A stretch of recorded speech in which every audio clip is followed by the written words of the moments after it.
18 horas. Notícias de Manaus, Amazonas, Brasil e do mundo. Agora na Mix. 6 horas em ponto em Manaus. Boa noite para você que está ligado na 100,7. Começa agora mais uma edição do programa 18 horas e hoje, em quarta-feira, dia 9 de dezembro de 2020, nós estamos juntos mais uma vez para levar para você a notícia e a informação em mais uma edição do 18 horas até às 7 da noite. Eu, Carlos Júnior, Karime Leão, Ari Guedes, Grande Wellington Trovão e a equipe de jornalismo que produz o 18 horas e a equipe de apoio da Mix FM. Estamos juntos em mais uma edição do 18 horas. Boa noite, Karime Leão.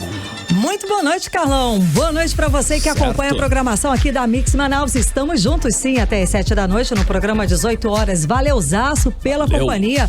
A galera que nos assiste ao vivo pelo aplicativo Mano. Lembrando que daqui a pouquinho estaremos lá também, o programa inteiro, lá no 18horas.com.br, o site de notícias da Mix Manaus e também no nosso canal do YouTube. 6 horas e 1 minuto. Boa noite para você mais uma vez aí na sintonia certa, no melhor Mix do Brasil, combinado, hein? Até às 7 estamos juntos em mais uma edição do 18 horas, só para você. Você está ouvindo 18 horas. Bom, nós estamos acompanhando, né, as movimentações das últimas semanas no cenário político aqui no Amazonas. Tudo por causa do resultado, a sessão de quinta-feira passada na Assembleia Legislativa, quando os deputados estaduais elegeram a nova mesa diretora e o deputado Roberto Cidade como o novo presidente da casa. Pois é, Carlão, a votação aconteceu depois que os deputados aprovaram uma proposta de emenda à Constituição, uma PEC, que alterou a data da eleição da mesa diretora da Assembleia. Porque antes disso, a votação era na última reunião do ano. A PEC foi subscrita pelos deputados Carlinhos Bessa, Roberto Cidade, Adjunto Afonso, Delegado Péricles, Álvaro Campelo, Serafim Correia e Wilker Barreto. E o resultado dessa votação que elegeu a nova mesa diretora e Roberto Cidade como novo presidente da casa foi um choque, né, para o governo e para os parlamentares da base do governo. Os deputados que não se conformaram com o resultado foram ao Tribunal de Justiça do Amazonas e conseguiram uma liminar que suspendeu os efeitos da emenda que alterou o prazo para a votação da mesa diretora. Em tudo para tentar mudar o que ficou decidido no plenário da Assembleia. E com isso, a Procuradoria da Assembleia Legislativa então buscou o Supremo Tribunal Federal para barrar essa liminar que foi assinada pelo desembargador do Tribunal de Justiça do Amazonas, Wellington Araújo, que suspendeu o resultado da votação.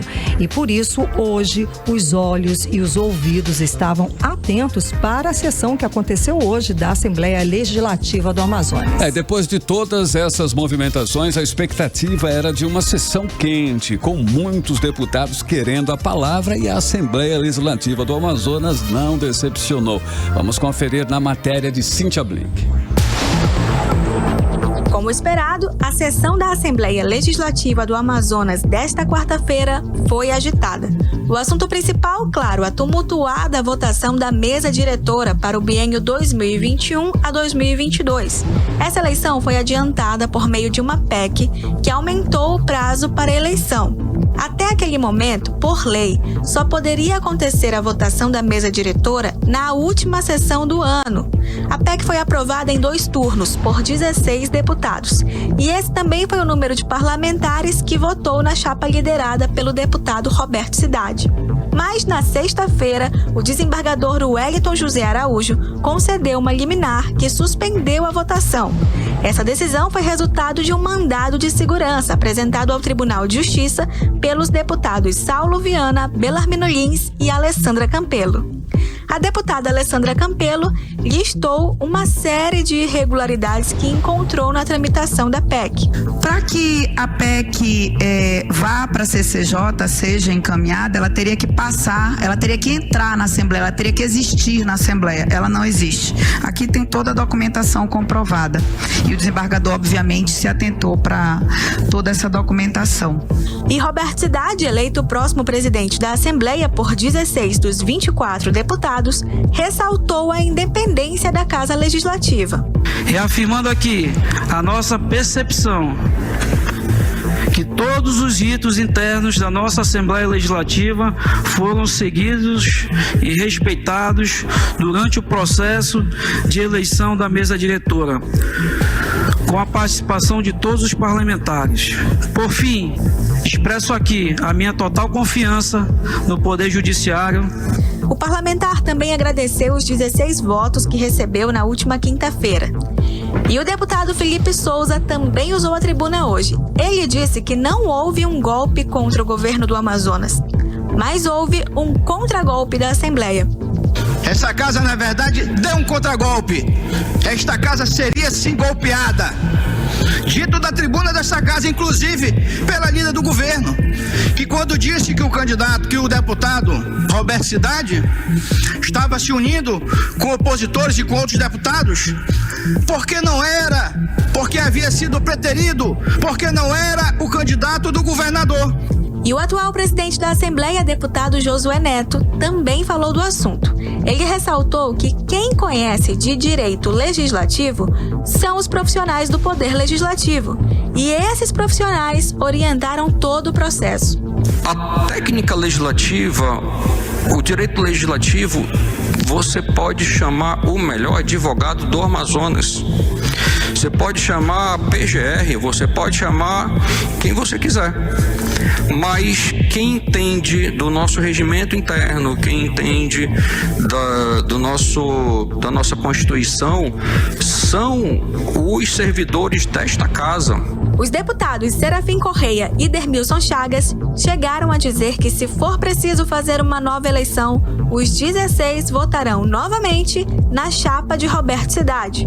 E o deputado Josué Neto garantiu que a chapa terá 16 votos e ainda considera que mais parlamentares podem passar a apoiar a chapa de Cidade até o dia 17 de dezembro, dia da última sessão do ano. Cíntia Blink, para o 18 horas.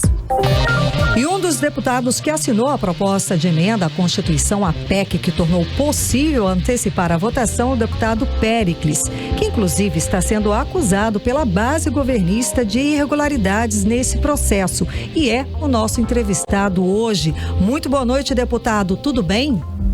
Boa noite, Karine. Boa noite a todos que nos ouvem. Boa noite. Muito obrigada pela sua participação hoje aqui, conversando com a gente do programa 18 horas. Vamos ainda para o início, antes da gente falar de algumas dessas acusações, como é que o senhor analisa toda essa movimentação que levou... Alô? Oi. Oi, estou lhe ouvindo, Sim, estou lhe ouvindo. Então, deputado Péricles, como é que o senhor analisa toda essa movimentação que levou para a justiça as ações e as decisões da Assembleia Legislativa? A gente percebe que é uma clara interferência, né, do Executivo no Legislativo, querendo impor um candidato dele para o segundo biênio como presidente da Assembleia e deixando de lado aquilo que é importante, que é a harmonia dos poderes, a independência do Legislativo em relação à escolha do seu presidente e da mesa diretora.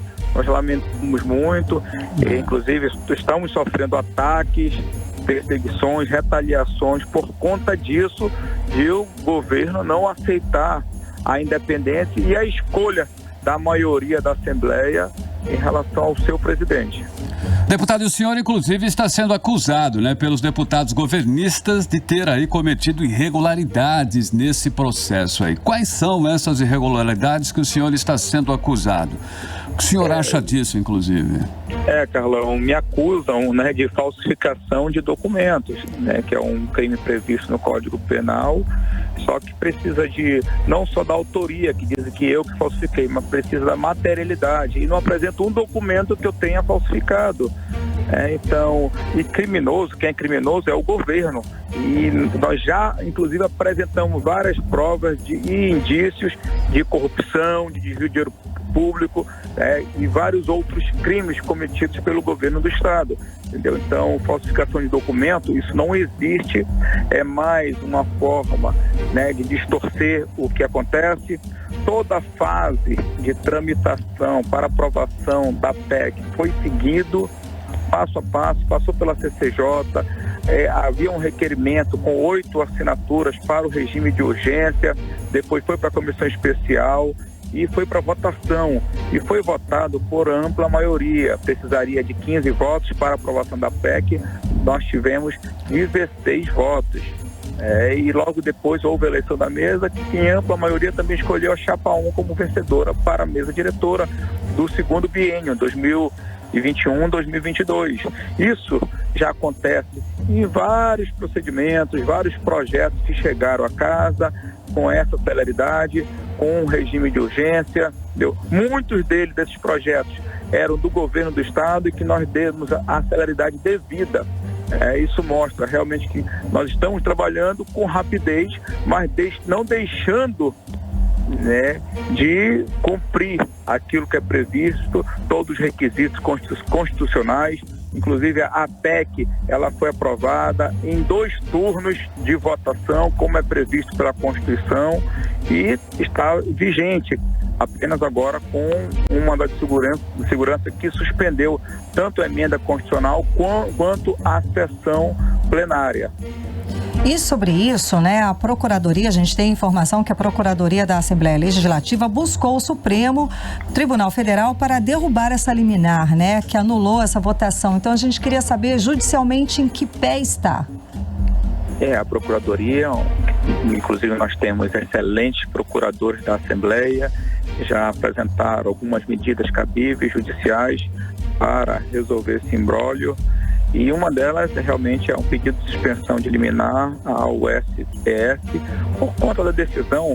A Procuradoria considerar que ela é teratológica, não cabível, não se pode suspender uma sessão ordinária, não se pode suspender uma emenda constitucional com um mandado de segurança. Para que você tenha uma ideia, é necessário, se fosse o caso, para suspender ou anular uma emenda constitucional, o correto é uma ação direta de inconstitucionalidade. Não fizeram, foi suspensa por meio de um mandado de segurança, que a gente acredita que seja incabível, né, para esse fim. Deputado, quais são aí as alternativas legais que a Assembleia pode contar para validar a votação da quinta-feira passada e manter aí o resultado? Eles impetraram um mandado de segurança, foi deferida a liminar. Dentro desse mandado de segurança, a Assembleia Legislativa, por meio da Procuradoria, já apresentou a contestação, apresentou um agravo, interpôs um agravo interno. Também há esse pedido de suspensão de liminar no STF. Okay. Certo. Deputado, o senhor falou logo no início da entrevista, né, sobre perseguições. Alguns políticos acusam o governo do Amazonas de perseguição política. Que perseguições o senhor tem sofrido? Essa vocês estão acompanhando, né? Estão me acusando de falsificação de documentos e não apresentou um documento que eu tenha falsificado. Então, são tudo notícias falsas que vêm justamente para isso, para perseguir, para desqualificar nós parlamentares e para que crie um conflito entre poderes. O governo do estado não pode entender, como eu costumo dizer, que a Assembleia Legislativa seja o quintal da casa deles. Não é um poder independente, um poder que deve viver em harmonia com os outros poderes, com respeito recíproco, e é assim que deve ser. Não se pode perceber um executivo querendo impor a sua ideia, o que pretende fazer dentro do legislativo. Isso não pode acontecer. E está bem claro essa tentativa do executivo em interferir nas questões internas da Assembleia Legislativa. Então, deputado, o argumento é que não houve atropelos à legislação, tendo como base o princípio da independência entre os poderes, como o senhor está acabando de explicar aí, né? A questão é por aí, essa é a análise correta, não é isso, deputado? Exatamente, todas as fases de tramitação da PEC foram respeitados, os requisitos constitucionais foram seguidos, houve uma celeridade que isso é natural que aconteça na Assembleia Legislativa por conta dos projetos que chegam em regime de urgência, e foi foi feito correto. A emenda constitucional estava vigente, foi aprovada em 2 turnos. Logo em seguida, nós elegemos a mesa diretora, a chapa 1 foi vencedora, com ampla maioria. É bom se dizer sempre, foram 16 deputados que votaram pela chapa 1 e 8 votaram pela chapa 2. Inclusive, a outra chapa que está apresentando impetrando os mandatos de segurança e outras ações, elas legitimaram até a eleição, porque participaram também da eleição. Sim. Deputado, qual a sua expectativa daqui para diante, com toda essa situação, esse imbróglio jurídico que está na Assembleia? O que deve acontecer é, com certeza, a chapa 1 vencedora deve assumir, tomar posse no dia 1º de fevereiro, depois de nós resolvermos todas essas questões judiciais. A chapa 1, que é a chapa do Cidade. Do presidente eleito Roberto Cidade. A mesa assume, certo, a mesa assume conforme a primeira votação. Isso, deve assumir, até porque foram 16 deputados que elegeram a chapa 1.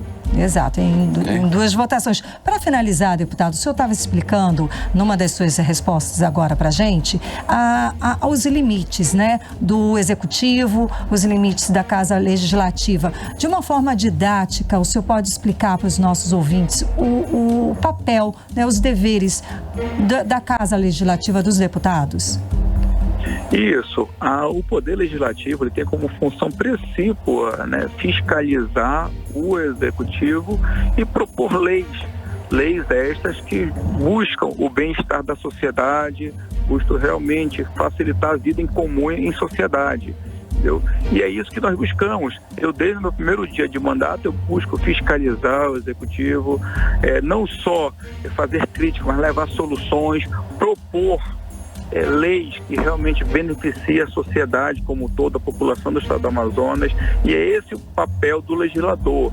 E o do Executivo é administrar, por meio do orçamento que existe para o estado do Amazonas, da melhor forma possível, o estado como um todo, seja na questão de segurança pública, saúde, educação, para buscar executar aquilo que é proposto em leis pelo Legislativo, e, como disse, buscando administrar bem aquele recurso que é do dinheiro do contribuinte de cada um de nós.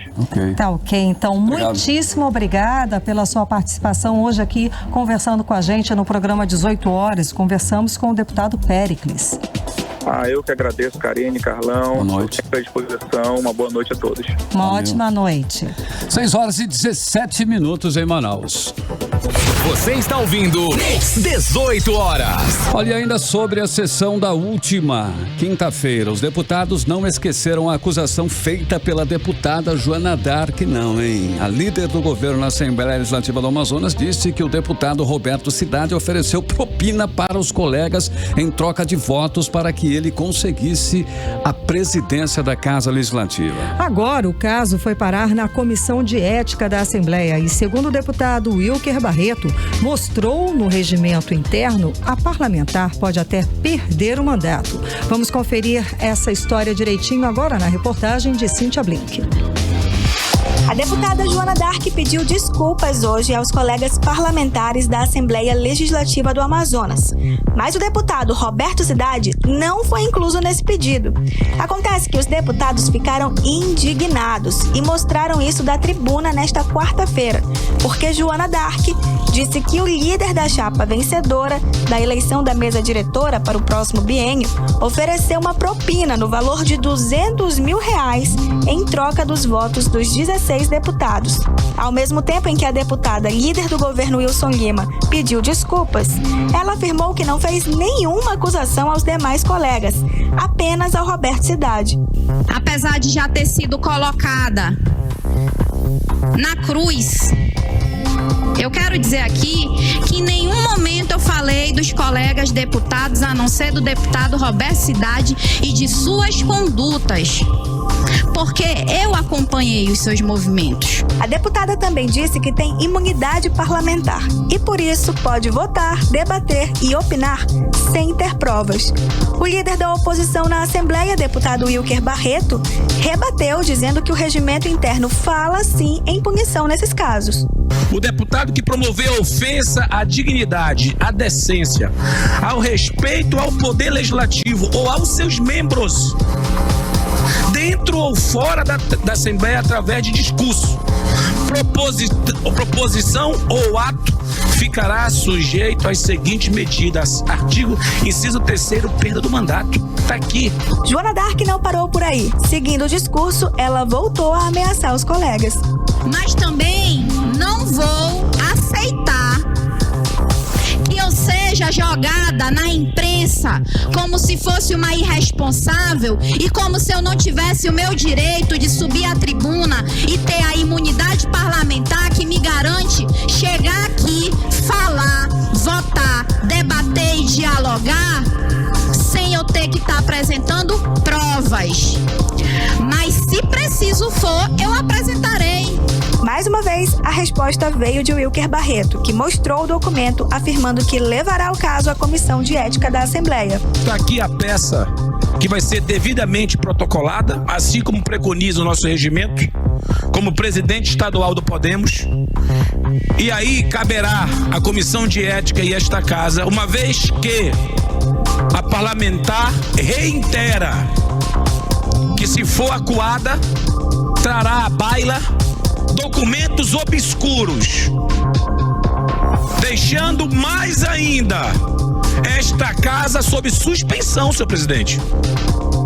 Essa casa está sob suspensão, porque a deputada afirma que tem outras provas mais pesadas contra parlamentares. Então, senhor presidente, baseado nos fundamentos que nos calçam o artigo 260, estarei ingressando agora. Peço licença, deputado Bellarmino, irei ao Ministério Público, já se encontram lá deputados estaduais, pedir providências, ainda mais que vou alertar o Ministério Público da nova fala da deputada Joana D'Arc. Os deputados Terezinha Ruiz, Fausto Júnior, Serafim Correia, Wilker Barreto, Dermilson Chagas, Adjuto Afonso e outros usaram a tribuna para pedir que Joana D'Arc responda pela acusação. Cíntia Blink, para o 18 horas. Muito bem, o presidente da Assembleia Legislativa do Amazonas, Josué Neto, também foi ao Ministério Público para saber quais medidas os parlamentares podem tomar diante das denúncias da deputada Joana D'Arc. Nós vimos aqui justamente saber se existe alguma denúncia, que não existe, e que nós queremos a ajuda do Ministério Público do Estado, assim como da própria Justiça, no sentido de não deixar nenhuma dúvida diante da sociedade de que esta eleição que aconteceu na Assembleia Legislativa foi uma eleição limpa, uma eleição onde prevaleceu a conversa, onde prevaleceu o diálogo, onde prevaleceu o melhor candidato no entendimento dos 16 deputados que votaram na chapa 1 do último dia 3 de dezembro. E nesta segunda-feira, o deputado Serafim Correia, em entrevista aqui ao programa 18 horas, repudiou as acusações da deputada Joana D'Arc. Vamos conferir. Lúcio, Karine, eu queria aproveitar a oportunidade que você me dá para repudiar as palavras da deputada Joana D'Arc, líder do governo, que ela levianamente acusou os deputados de terem vendido os seus votos para o deputado Roberto Cidade. Isso é uma leviandade, é uma calúnia, é um absurdo que ela fez. Ela deveria respeitar os seus colegas, porque ela não apenas disse isso, ela foi mais. Ela disse que não tinha provas, mas ela tinha imunidade. É verdade, ela tem imunidade para não ser processada perante o judiciário, mas ela responde perante a comissão de ética.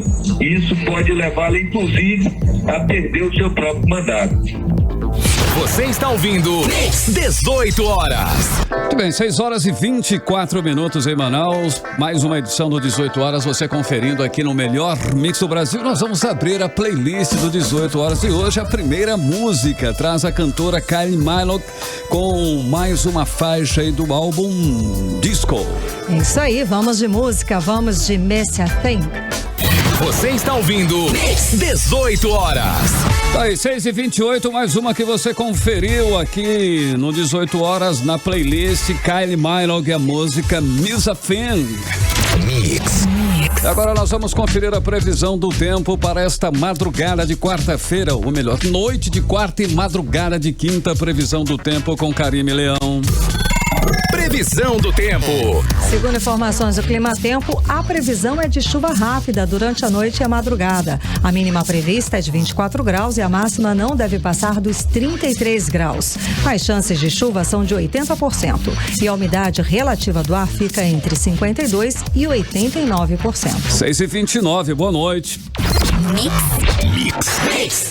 Nós estamos acompanhando toda a movimentação do começo da vacinação contra a Covid-19 em várias partes do mundo, né? Como a Inglaterra e a Alemanha. Aqui no Brasil, o ministro da Saúde, Eduardo Pazuello, reuniu aí ontem com governadores para tratar justamente sobre o assunto aqui no país, no Brasil. Mas ao contrário de alguns governadores que já compraram inclusive a vacina contra a Covid-19 ou já estão nas tratativas para isso, aqui no Amazonas, o governador Wilson Lima afirmou que vai esperar o governo federal. Pois é, Carlão. Ao contrário aí, por exemplo, da Bahia, que fechou com a Oxford, com a vacina de Oxford, e com São Paulo, com a Coronavac, né? Até o momento, não há previsão para que o nosso estado negocie com laboratórios. Manaus, uma das cidades mais atingidas pela pandemia, vai ter que esperar. E o Ministério da Saúde pediu nesta terça-feira pelo menos 2 meses de prazo para aprovar uma vacina. A repórter Nathalie Moraes acompanhou essa reunião que teve entre o governo do Amazonas, né, o ministro da Saúde e todos os governadores, e traz os detalhes pra gente agora. O governador do Amazonas, Wilson Lima, afirmou que o governo federal é o responsável por distribuir vacinas contra a Covid-19 e o resultado vai esperar pelas decisões do Ministério da Saúde. É o governo federal que tem que, de fato, chamar essa responsabilidade para fazer essa distribuição para todos os estados, né, para todos os brasileiros. Senão aí a gente corre o risco daquele estado que tem um poder de compra maior ter privilégio em relação àqueles que não têm condições de comprar uma dose sequer de vacina. Principalmente nesse momento difícil, pelo qual alguns estados enfrentam dificuldades financeiras, inclusive com pagamento de pessoal, né? Não é qualquer estado que tem condições de hoje dispor de 150, 200 ou 300 milhões de reais para compra de vacina. O ministro da Saúde, Eduardo Pazuello, anunciou que existem 3 negociações para a aquisição da vacina, com o Instituto Butantan, Pfizer e AstraZeneca.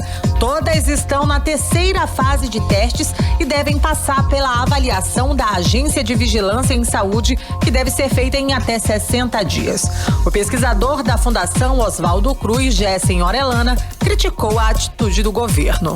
Nós claramente fracassamos com as medidas não farmacológicas de contenção da epidemia, especialmente em Manaus e no interior do estado do Amazonas, onde nós temos um quantitativo enorme de população vulnerável, especificamente população indígena, né? Então, é uma discussão que precisa ser trazida à tona. Nós precisamos pressionar o governo federal para colocar o Programa Nacional de Imunizações para funcionar. Nós precisamos de um planejamento claro, né? De um planejamento que possa ser útil para as diferentes especificidades, para os diferentes desafios que nós temos no Brasil, em especial na região amazônica, né? No estado do Amazonas, que é entrecortado por centenas, por milhares de rios e igarapés, né? E há um desafio enorme para a distribuição dessas vacinas, né? Então nós temos que pensar muito bem nisso, né? Vai ser um programa de vacinação, vai ser uma estratégia de vacinação diferente, né? Sem precedente. Para a Aurelana, somente agora, com o aumento dos casos em vários estados, os próprios governadores passaram a entender a importância da vacina contra o novo coronavírus. Nathalie Moraes, para o 18 horas. Olha, o atraso em licitação por parte do Ministério da Saúde suspendeu o exame que define o tipo de tratamento para HIV e hepatite C em todo o país. E aqui no Amazonas, a Secretaria de Estado de Saúde informa que o exame vai ser feito apenas em crianças menores de 12 anos e gestantes. Quem tem acima dessa idade vai passar por uma comissão técnica que vai analisar o caso. Vamos acompanhar os detalhes agora na reportagem de Odinei Araújo. Milhares de brasileiros ficaram sem poder fazer um exame essencial no tratamento para o HIV e para a hepatite C. Tudo porque o Ministério da Saúde deixou vencer o contrato com a empresa que realizava a genotipagem, um tipo de exame essencial que identifica o tipo do vírus e orienta a combinação de medicamentos que será prescrita aos pacientes. O atraso no processo de licitação dentro do Ministério da Saúde compromete também o próprio Programa Brasileiro de Combate à AIDS, que tem reconhecimento mundial. O Ministério só informou a suspensão dos exames na rede pública por meio de nota dizendo que os testes realizados pela empresa Centro de Genomas desde 2015 estavam parados porque o contrato venceu em novembro. Segundo o Ministério, em 7 de outubro foi realizado um pregão eletrônico para a seleção de uma nova empresa, mas o processo fracassou porque a vencedora não anexou todos os documentos solicitados e que um novo pregão está agendado. A nota também informa que as coletas estão temporariamente suspensas, mas com expectativa de serem retomadas a partir de janeiro de 2021. De acordo com o Ministério da Saúde, os exames de HIV só estão disponíveis para crianças menores de 12 anos e gestantes. Já os casos urgentes, fora desses grupos, serão avaliados individualmente. O governo federal, no entanto, não apresentou alternativas para casos de hepatite C. Aqui no Amazonas, a Secretaria de Saúde do Estado informou que vai adotar a recomendação do Ministério de fazer o exame apenas para crianças menores de 12 anos e gestantes. Quem estiver fora desse grupo e não possa esperar até janeiro para trocar o tratamento, vai ter o caso analisado pela Câmara Técnica do Estado. Odinei Araújo para o 18 horas. 18 horas. A Agência Nacional de Energia Elétrica aprova a consulta pública sobre o programa Mais Luz para a Amazônia. A consulta ficará aberta por 60 dias e trata sobre a regulamentação do programa. E a estimativa inicial é que cerca de 33 mil amazonenses sejam integrados ao serviço. E quem explica melhor o assunto pra gente é a repórter Júlia Gomes. A Agência Nacional de Energia Elétrica, a ANEEL, quer receber dos brasileiros contribuições com relação à proposta de regulamentação do programa Mais Luz para a Amazônia. O programa é uma tentativa do governo de fornecer energia para populações de regiões remotas da Amazônia Legal, que não têm acesso ao serviço. Inicialmente, mais de 81 mil consumidores serão integrados ao programa. No Amazonas, a Agência de Energia Elétrica prevê cerca de 33 mil ligações, como afirmou o diretor relator do processo, Sandoval Feitosa. E aqui, senhores diretores, temos que o estado do Amazonas, doutor Elvio, tem 33 mil ligações espalhadas naquele grande continente, que é o estado do Amazonas. 17 mil no Acre, doutor André, e no Pará também, outro grande continente, são 18 mil ligações. O total, inicialmente levantado, 81 mil consumidores que serão integrados ao programa Mais Luz para a Amazônia. Publicado em fevereiro deste ano, o decreto que criou o Mais Luz para a Amazônia estipulou que a agência deve estabelecer metas de universalização do serviço, enquanto cabe ao Ministério de Minas e Energia definir metas e prazos para execução dos projetos. A consulta pública ficará aberta por 60 dias, de 10 de dezembro, esta quarta-feira, a 1º de fevereiro de 2021, e trata dos seguintes pontos: a previsão inicial de metas, fiscalização, estabelecimento de custos para operação e manutenção dos sistemas de geração isolados para atendimento aos consumidores. Júlia Gomes para o 18 horas. Bom, e quem quiser participar desta consulta pública pode acessar o site da ANEEL, que é a Agência Nacional de Energia Elétrica, até o dia 1º de fevereiro no endereço ANEEL. Lembrando que ANEEL é com 2 Es, hein? Então é aneel.gov.br. 18 horas. Economia. Olha, a indústria brasileira de motocicletas produziu em novembro 104.094 unidades no polo industrial de Manaus. Isso segundo dados da Associação Brasileira dos Fabricantes de Motocicletas, Ciclomotores, Motonetas, Bicicletas e Similares, que é a Abraciclo. Esse foi o segundo melhor resultado do ano, inclusive. A repórter Nathalie Moraes acompanhou a entrevista da Abraciclo e traz para nós os detalhes. A indústria brasileira de motocicletas produziu no mês de novembro 104.094 unidades dentro do polo industrial aqui de Manaus. Segundo a Abraciclo, o volume corresponde a uma alta de 14,5% no comparado com o mês de outubro e de 11,8% com relação ao mesmo período do ano passado. Esse foi o segundo melhor resultado do ano, ficando atrás apenas do mês de setembro, quando foram fabricadas 105.046 motocicletas. Na análise do presidente da Abraciclo, Marcos Fermanian, o desempenho sustentável desde a retomada das atividades fabris é resultado dos esforços de toda a cadeia produtiva para atender a crescente demanda por motocicletas no mundo. Nós somos otimistas, mas ao mesmo tempo apreensivos com o controle da pandemia, né, e com a limitação da expansão da nossa capacidade produtiva rapidamente. De janeiro a novembro, 888.515 motocicletas saíram das linhas de montagem, significando uma retração de 14,5%. Fermanian ressalta que, embora o resultado seja negativo, o setor foi o menos afetado no comparado com os outros setores da indústria pela pandemia da Covid-19. Nos meses de abril e maio, a produção é quase zero, né? E logo depois, na sequência de junho, com a retomada da produção, como vocês podem ver no gráfico, ela foi bastante similar em relação ao ano passado. De forma que o resultado de novembro, especificamente, foi o segundo melhor resultado do ano, perdendo apenas no mês de setembro, quase praticamente o mesmo patamar. Mas, olhando o resultado acumulado, a gente vê que a produção ela registra uma queda de 14,5%. Então, um volume bastante significativo, que apesar de mensalmente estarmos no mesmo nível de 2019, nós não vamos ter tempo suficiente para recuperar esse buraco que abriu nos meses de abril e maio. A estimativa da Abraciclo é fechar o ano de 2020 com 937 mil motocicletas produzidas, o que representa uma retração de 15,4% no comparado com o ano passado.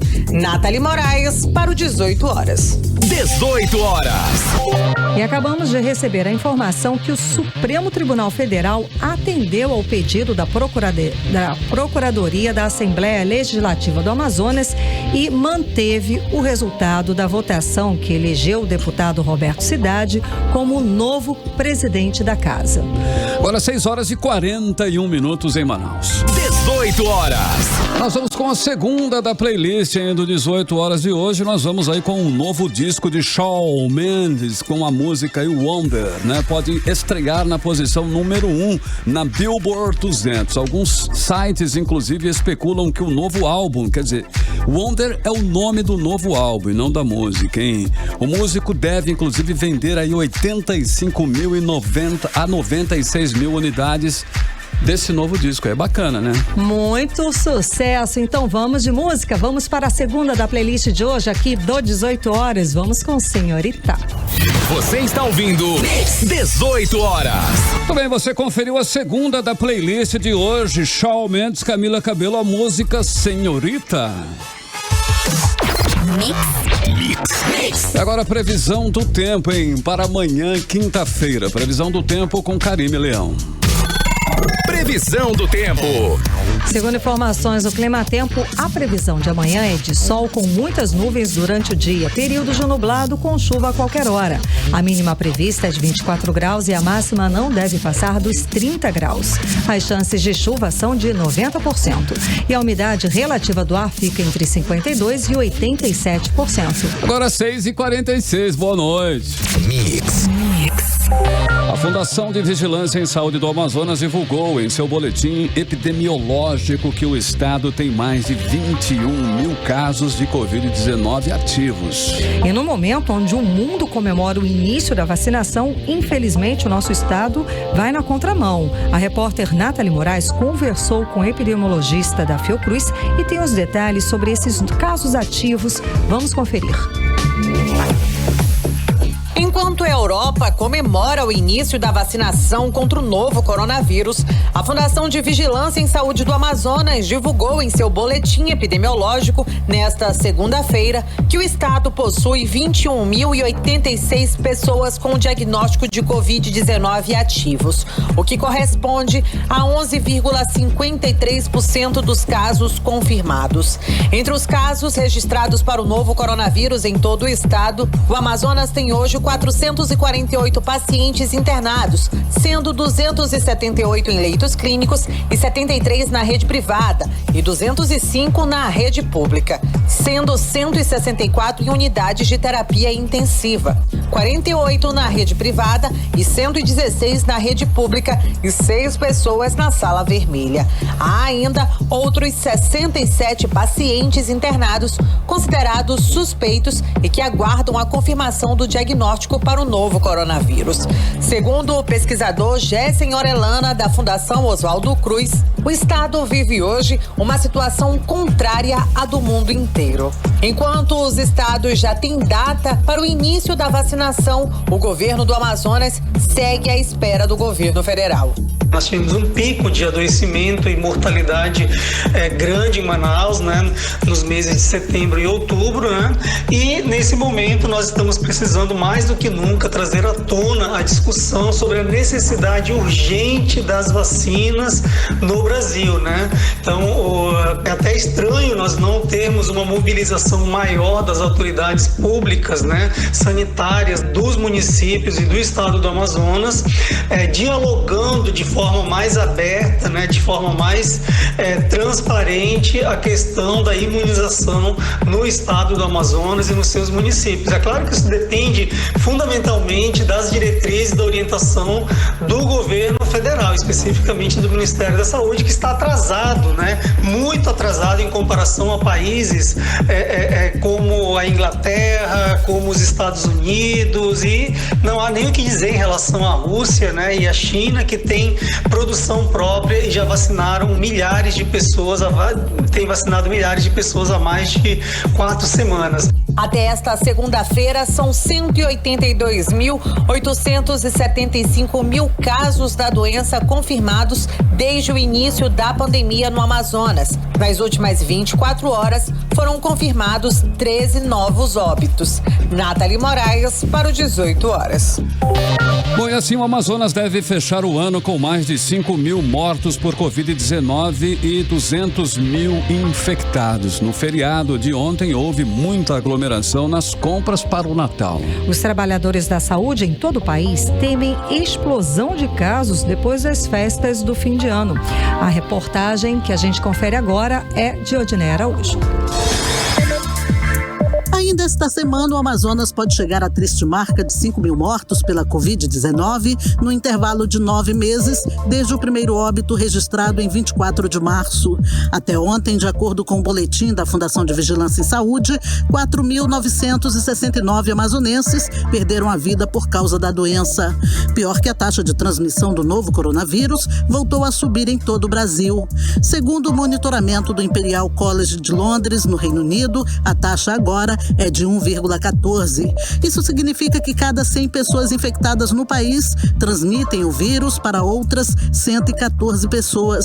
Na semana passada, a taxa estava em 1,02. Qualquer número acima de 1 significa que a pandemia está acelerando. Para o pesquisador da Fiocruz Amazônia, Gésen Orellana, esses dados, mesmo que altos, são poucos confiáveis, porque existe enorme subnotificação em todo o país. Aqui no Amazonas, a taxa de transmissão hoje é de 1,01. Mas o especialista diz que o estado voltou a testar menos, logo identifica menos doentes e passa a sensação de controle. Um recente levantamento feito pelo Instituto Brasileiro de Geografia e Estatística mostrou claramente que o Amazonas é um dos estados que menos testa no Brasil, né? E o reflexo disso, ele é visto diariamente nas estatísticas, não só de adoecimento, mas também nas estatísticas de mortalidade. Se você olhar os dados, né, de testagem PCR, por exemplo, que é a testagem específica, né, para diagnosticar Covid-19, você vai perceber que o número de PCRs no estado do Amazonas ele veio caindo gradativamente, né, depois de maio. Mesmo com quase 184 mil infectados no Amazonas, ontem no centro da cidade e nos shoppings de Manaus, difícil era conseguir andar sem tocar em alguém. O manauara aproveitou o feriado da padroeira do Amazonas para fazer as compras para o Natal. E são justamente as festas de fim de ano agora o grande receio das autoridades de saúde. O infectologista Gésen Orellana teme uma explosão de casos de Covid após o Natal e Ano Novo. A gente tem visto aí no comércio várias pessoas, né, sem usar máscara, sem tomar as devidas precauções, né, as aglomerações em diferentes ambientes da cidade, né, e isso certamente pode se travestir, isso pode resultar em um quantitativo muito grande de adoecimento e morte, principalmente no mês de janeiro, né? Então, que poderia ser um mês de descanso, né, um mês de relaxamento das pessoas, de confraternização com familiares, de férias, pode se tornar um mês de luto. Odinei Araújo para o 18 horas. 18 horas. Muito bem, agora são 6 horas e 52 minutos e nós vamos fechar a playlist do 18 horas de hoje com, né, o disco Plastic Hearts de Miley Cyrus, que inclusive alcançou aí o topo da parada mundial de rock da Billboard. E nas redes sociais a cantora foi só agradecimentos, expressando gratidão a todos os envolvidos no projeto. Então vamos de música, vamos de Midnight Sky. Você está ouvindo 18 horas. 6 horas e 56 minutos, Miley Cyrus, Midnight Sky, fechando a playlist do 18 horas de hoje, hein? Aqui no melhor mix do Brasil. Mix. Bom, agora nós vamos atualizar os números da Covid-19 aqui no Amazonas e no Brasil com Karine Leão.